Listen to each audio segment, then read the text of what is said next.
दो ज्वलंत समस्याओं के ऊपर है।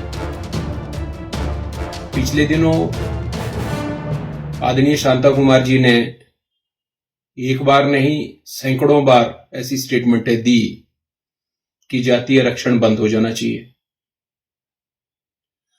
मैंने ऊना में 27 तारीख को जो एक बड़ी विशाल रैली, विशाल एक कार्यक्रम वहां पर महासम्मेलन हुआ जिसमें बहुत से संगठनों ने शिरकत की, वहां मैंने अपने उद्बोधन में कहा कि अगर आपको जातीय आरक्षण से मुश्किल है तो हमें जातीय पूंजीवाद से मुश्किल है।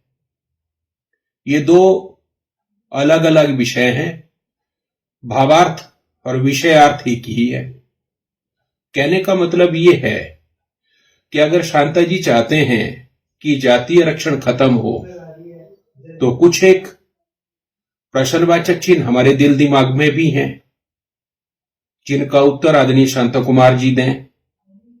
बहुत प्रबुद्ध है, बुद्धिजीवी हैं। न केवल मेरा मार्गदर्शन होगा अपितु अनुसूचित जाति, जनजाति और अन्य पिछड़ा वर्ग के लोगों का भी मार्गदर्शन होगा। कम से कम लोगों के बीच में जो कुछ एक बातें हैं, जो प्रश्नवाचक चिन्ह है, वो तो दूर हो ही जाएंगे।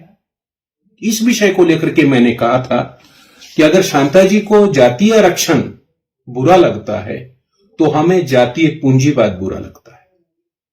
और वो इसलिए लगता है, मेरे पास बहुत सही और सटीक आंकड़े हैं।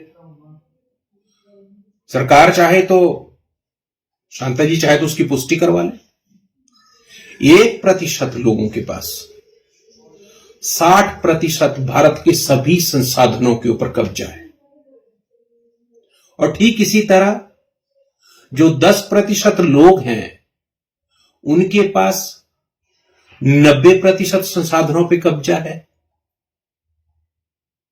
और अब शेष बचे 90% लोग, उनके पास केवल और केवल मात्र 10% भी संसाधन नहीं है।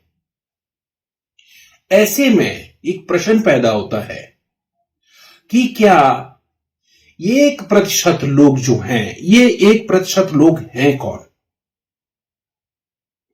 अगर जातीय आरक्षण से शांता जी को मुश्किल है या उन्हें लगता है कि जातीय आरक्षण नहीं होना चाहिए, तो मेरा प्रश्न है कि 1% आदमी जिनके पास 60% संसाधनों पे कब्जा है, ये 1% आदमी कौन है? ये 1% आदमी सामान्य वर्ग के ही लोग हैं। और उसके अलावा जो 10% आदमी हैं जिनके पास 90% संसाधनों पे कब्जा है, ये 10% भी कौन है? ये 10% भी सामान्य वर्ग के ही लोग हैं। अगर जातीय आरक्षण से दिक्कत है तो जातीय पूंजीवाद पर भी आदरणीय शांता जी को कुछ कहना चाहिए। वे तो 2 बार केंद्रीय मंत्री रहे, उन्हें जातीय पूंजीवाद के ऊपर कानून लाना चाहिए था। उन्हें वहां पर बड़ी बराबरी का दर्जा लाने का प्रयास करना चाहिए था।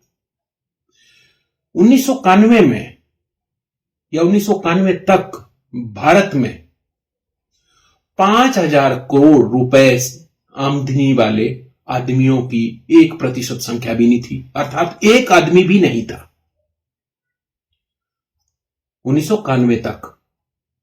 उसके बाद जो प्रक्रिया आई वो 5,000 से लेकर 10,000 करोड़ वाले सैकड़ों लोग पैदा हो गए। अकेले मुंबई में ही 35 से लेकर 50 लोग पैदा हो गए।